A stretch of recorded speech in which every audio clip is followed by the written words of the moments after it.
साथियों नमस्कार।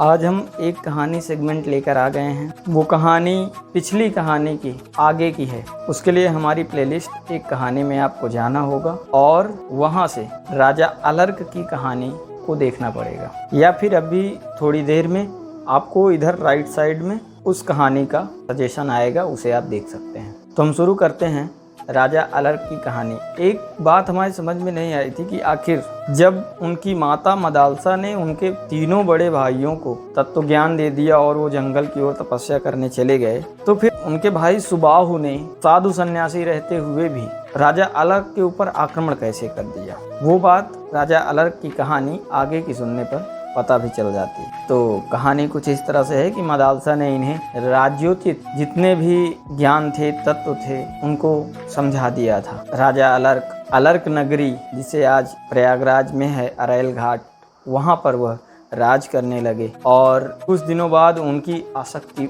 बढ़ गई राज्य के प्रति, राज्य की जनता के प्रति। मतलब जैसा उनके भाइयों का व्यवहार था वो उनका नहीं हो पा रहा था, उनमें कहीं न कहीं कमी बन रही थी। उनके भाई सुबाहु, जो कि अब सन्यासी हो चुके थे, उनको पता चला कि हमारा भाई अब बहुत ज़्यादा संलिप्त हो चुका है, उसे शायद ही वैराग्य हो। तो उन्होंने क्या किया कि काशीराज को साथ लिया और सुबाहु के ऊपर आक्रमण करा दिया। इससे राजा अलर्क को जितना दुख काशीराज के आक्रमण से नहीं हुआ, उससे भी ज्यादा दुख काशीराज का साथ उन्हीं के भाई सुबाहु दे रहे थे, इस बात का हो गया। तो वह दौड़कर मुनि दत्तात्रेय जी के पास गए कि राजन, मैं बहुत बड़ी परेशानी में हूँ, मुझे आप उबार लीजिए। तो दत्तात्रेय ने कहा कि आप अपनी परेशानी कहिए, मैं आपकी सारी परेशानियों को दूर करने का प्रयास करूंगा। तब राजा अलर्क ने कहा कि हे मुनि, मेरे भाई ही मुझसे राज्य लेने की इच्छा रखते हैं, उन्होंने मेरे पर आक्रमण कराया है। लेकिन मुनि, जब अपना कोई शरीर का अंग ही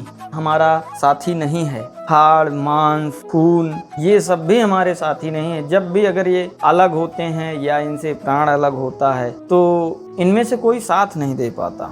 तो ये राज, हाथी, घोड़े, सैनिक ये हमारे कैसे हो सकते हैं?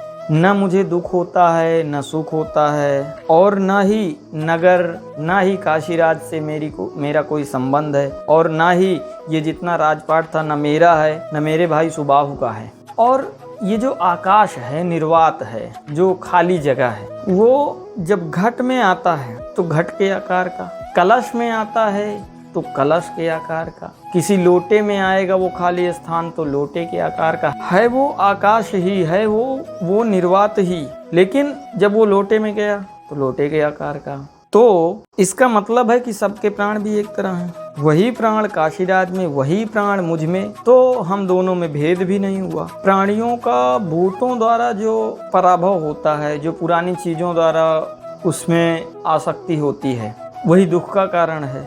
ममता से दुख, और जब ममता से वैराग्य मिल जाए तो सुख। अलर्क की बात सुनकर मुनि दत्तात्रेय बोले कि राजन, आपको मेरे प्रश्न करने मात्र से इतनी ज्ञान की जब बात बता रहे हैं तो फिर ले लेने दीजिए अपने भाइयों को राज। तब अलर्क ने कहा कि माता मदालसा की दी हुई वह अंगूठी, जो संकट का समय आने पर जिससे पूछा जा सकता था, उसको देखने के बाद मुझे आपके पास आने की प्रेरणा मिली। मुनि दत्तात्रेय ने राजा अलर्क को योगचर्या, 7 धारणाएं, 8 ऐश्वर्य, योगी की मुक्ति, प्रणव की महिमा, योग साधना में आने वाले अरिष्ट यानी उसमें आने वाले व्यवधान, और उन व्यवधानों से कैसे सावधानी रखी जाए और छुटकारा पाया जाए, यह सब दत्तात्रेय ने राजा अलर्क को बताया। इसके बाद अलर्क को पूर्ण रूप से वैराग्य हो गया और वो वैरागी होकर के काशीराज के पास वापस गए। बोले, काशीराज, ये राज तुम ले लो, मुझे जरूरत नहीं है। काशीराज ने कहा, तुम क्षत्रिय होकर के भागते हो युद्ध से। राजा अलर्क ने कहा, ऐसी कोई बात नहीं है, मुझे तत्व ज्ञान प्राप्त हो गया है, ना ये राज मेरा है, ना सुबाहु का है, ना आपका है, आप इसे ले सकते हैं, मैं जा रहा हूँ। इतना सुनते ही उनके भाई सुबाहु ने कहा, काशीराज, आपने मेरा बहुत बड़ा काम कर दिया, आपको बहुत बहुत धन्यवाद। आप अब अलर्क नगरी में राज करें, इसको भी अपने अधीन करें, मेरा काम हो गया, मैं चलता हूँ। तब काशीराज को बड़ा भ्रम हुआ।